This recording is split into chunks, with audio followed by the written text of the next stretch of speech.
2020 жылдын дагы бир натыйжасы. Пандемия көпчүлүктөн очолонуу, чек-аралардын жабылышы жана алыстан туруп иштөөгө байланыштуу эмгек рыногун кыйла өзгөртүүдө.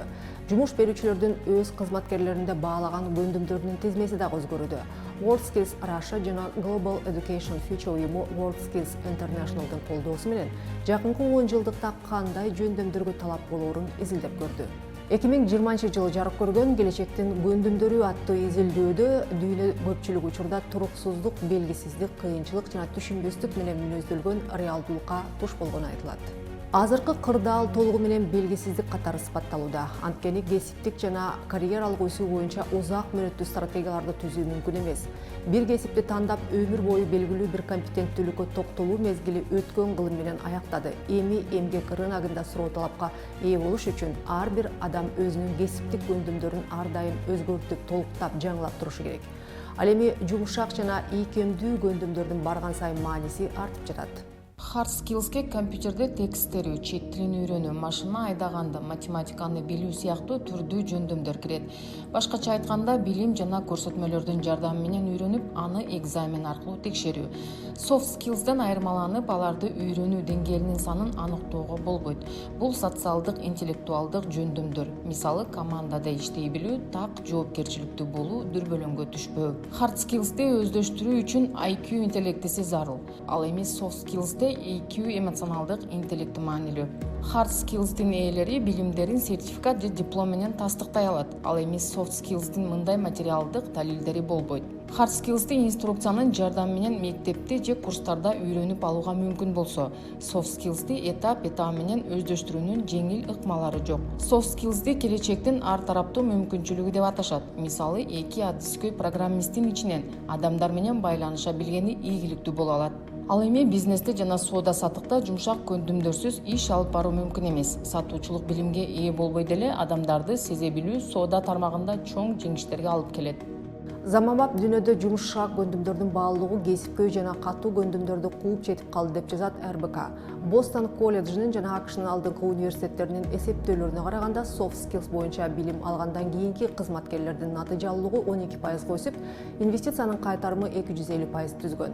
Ал эми Гарвард, Стэнфорд университеттери жана Карнеги фондунун биргелешкен изилдөөсүнө ылайык, жумуштагы ийгиликтин 85% ийкемдүү көндүмдөрдүн канчалык өркүндөтүлгөнүнөн көз каранды. Мисалы, туруктуу жөндөмдөр бар, жумшак жөндөмдөр бар. Жумшак жөндөмдөрдү карасак, компьютерда ал жөндөмдөр жок. Мындай туруктуу жөндөмдөр компьютердин ичинде бар. Мисалы, туруктуу жөндөмдөрдүн бирөөсү тилди билүү. Англис тилин билүү, испан тилин билүү, мисалы, же кытай тилин билүү. Албетте, мындай 5 тилдүү адамды деле карасак, компьютер менен салыштырсак, компьютер андан көп тилди биле алат.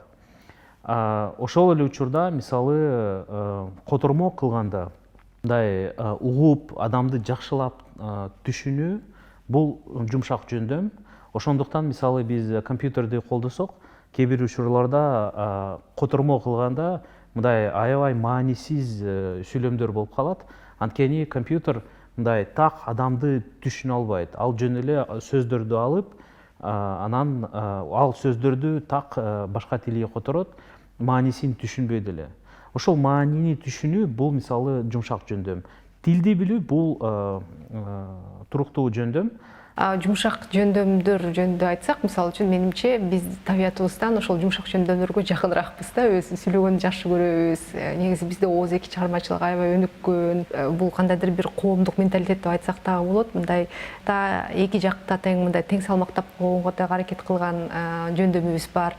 Демек, бул жагынан бизде жумшак жөндөмдөрдү багытты көрсөтүп берсе, көбүрөөк өздөштүрүп кетүү мүмкүнчүлүгү бар болсо керек. Мен да ошондой ойлойм, анткени негизи көчмөндөр мындай алар аябай ийкемдүү, анан жаңы нерселерди тез үйрөнүшөт. Өгөнүп кетет да шарттарга.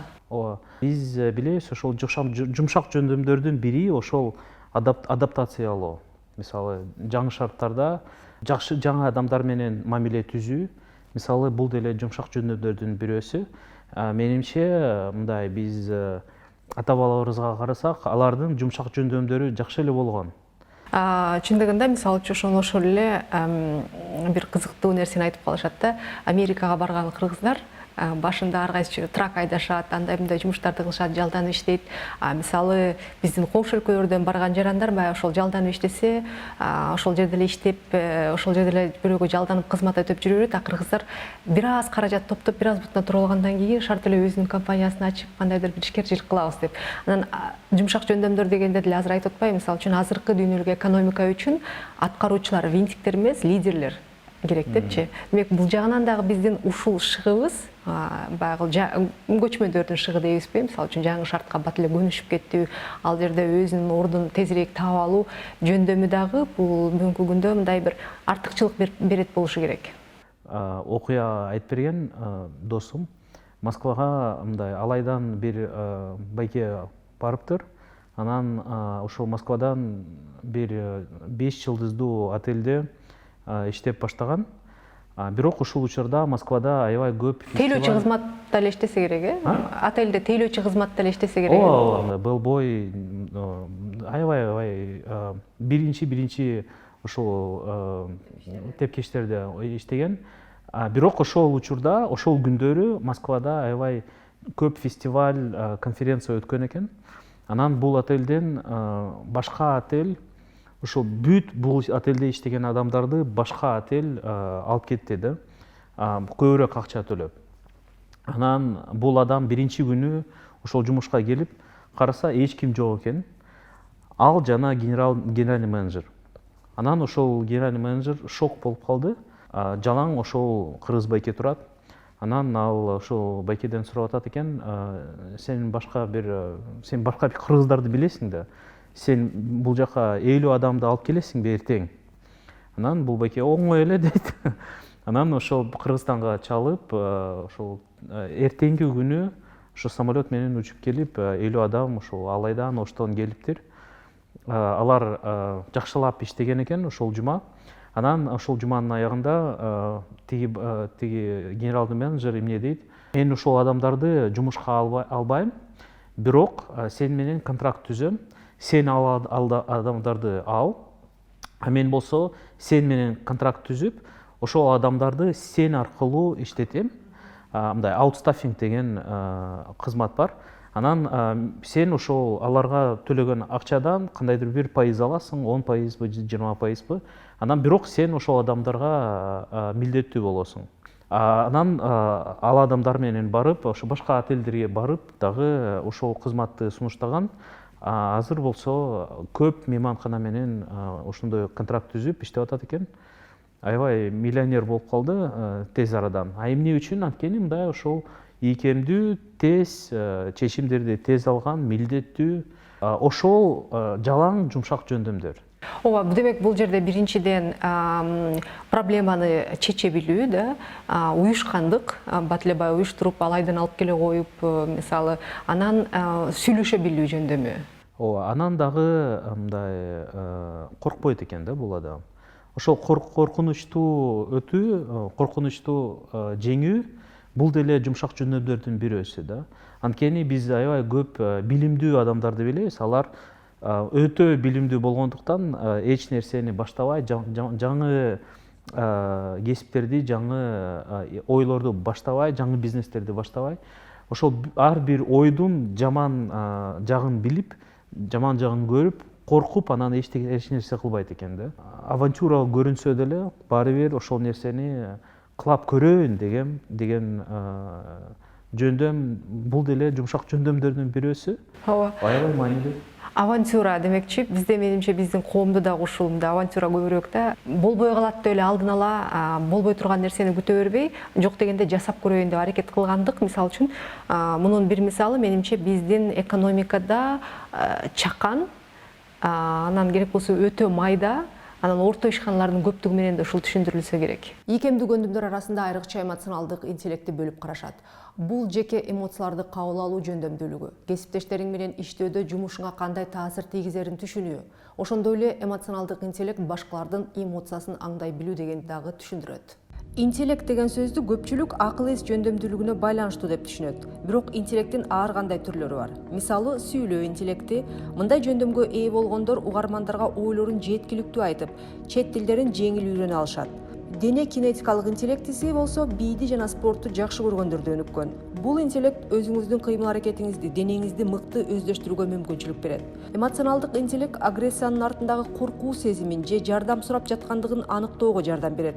Же болбосо бийлик кумарынын артында комплекс менен кооптулукту көрө аласыз. Эмоционалдык интеллект бул өзүңдүн жана башка адамдын эмоциясынын түп тамырына маани берүү. Бул кырдаалга, ошондой эле өзүңө сырттан байкоо жүргүзүүгө жардам берет.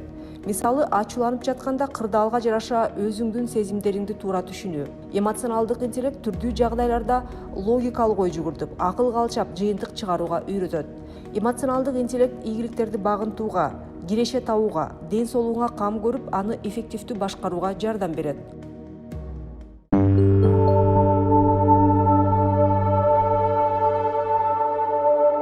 Подразделяет этот эмоциональный интеллект на 4 части. Это то, насколько человек умеет... Эмоционалдуу интеллект 4 бөлүктөн турат. Биринчиси бул адам өзүнүн эмоцияларын канчалык туура түшүнүп, туура интерпретация кыла алат. Айталы, адам жине келип жатканын билет, бирок эмнеге жине келип жатканын интерпретация кыла албайт. Ага эгер эмнеге жине келип жатканын, өз эмоцияларыңды түшүнбөсөң, анда кантип жиниңди басышты дагы билбейсиң. Кесепетинде өтө жаңылыш чечимдерди кабыл алышыбыз мүмкүн. Ал эми экинчи бөлүгү бул өз эмоцияларыңды башкара билүү. Бул абдан маанилүү жана ошончо татаал. Айрым адамдар өз эмоцияларын тыйып, роботко айланып калат. Алар эмоция туура чечим кабыл алууга жолтоо болот дешет. Мен муну менен таптакыр эле макул эмесмин. Эмоция бул биздин душман эмес, тескерисинче чоң жардам бере турган биздин досубуз. Жана биз өз эмоцияларыбыз менен туура мамиле курганды үйрөнүшүбүз керек. Албетте адам өз эмоциясын түшүнбөй турса, анда ал аны башкара да албайт. Ал эми эмоционалдык интеллекттин 3-чү бөлүгү бул башка адамдардын эмоциясын түшүнө билүү. Бул өзүнчө эмпатияны камтыйт. Тактап айтканда, эмоция калтырып жаткан адамдын ордуна өзүңдү коюп көрүү. Анан эмоционалдык интеллекттин жогорку баскычы адамдардын эмоциясын башкара билүү. Эмоционалдык интеллекттин мына ушул 4 баскычын бирдей өздөштүргөн адам кайсыл гана тармакта болбосун болуп көрбөгөндөй ийгиликтерге жетише аларын тажрыйба көрсөтүүдө. Ошон үчүн азыр IQ-га караганда EQ алдаганча маанилүү экендиги айтылууда. Жөн эле акыл эс билимине таянганга караганда эмоцияны башкара билүү алдаганча көп нерсе берет. Анткени адам кайсыл гана тармакта болбосун адамдар менен иштешүүгө, баарлашууга туура келет. Жана бул адамдар менен ыраттуу мамиле түзө билүү барган сайын актуалдуу жөндөмгө айланууда. Сторона — это насколько вы умеете управлять эмоциями других людей.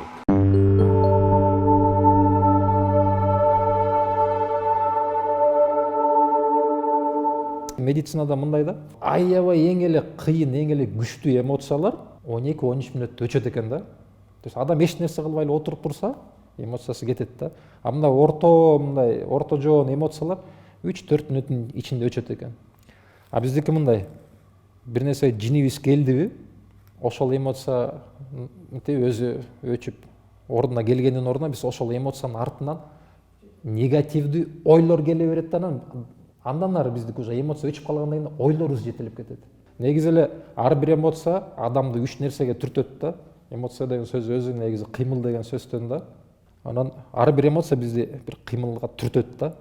Анан ошо кандай кыймылга түртөт, аны адам өзү чечет. Мисалы, эмоция пайда болгондо, эмоция бизде качан болот, пайда болот, биз аны башкара албайбыз да. Мисалы, чочуп кетсең, сен аны башкара албайсың да. Баары бир чочуйсуң да. Бул биздин рефлекс, бул жана өзүн өзү сактап калуудан келген атам замандан бери адам сүйлөй электе пайда болгон нерселер да булчу. А бирок ошол эмоция канчага узарат? 10 мүнөттөн кийин сен каткырып күлүп, унутуп башка иштерин кыла бересиңби же 10 жыл ыза кармап сактайсыңбы? Ал адамдын өзүнөн да. Мисалы, эмоция пайда болгондо адам биринчи жана мындай вербалдык эмес нерсе менен көрсөтөт да, жини келгенин, мисалы, же кубанганы жылмайып, көзүнөн көрүнүп турат мындай мимикалар менен. Экинчиси бул мындай вербалдык жагынан көрүнөт да. Айтыш керек да. Так эле айтыш керек, мисалы, аялың сени тарынтып койду, айт. Жаным, ушундай тарынтып койдуң деп. Анан маселе ошол жерден чечилип калат да. А үчүнчүсү болсо бул уже кыймыл аракет да. Ар бир эмоция ошол үчөөнүн бирөөсүн сөзсүз түрдө ойготот да. Анан ошол үчөө негизи ар бир адамда мындай тең салмактуу болуш керек да. Биз мындай сүйлөшкөндү билбейбиз, пикир алмашканды билбейбиз. Ошондуктан кээ бир маалда ошол айтканды унутуп коебуз да, жалаң эле биз немелерибизге вербалдык эмес жагыбызга ишенип, өзүлөрү түшүнсүн деп жүрө беребиз да, бултуңдапчы 1 жыл 2 жыл боючу.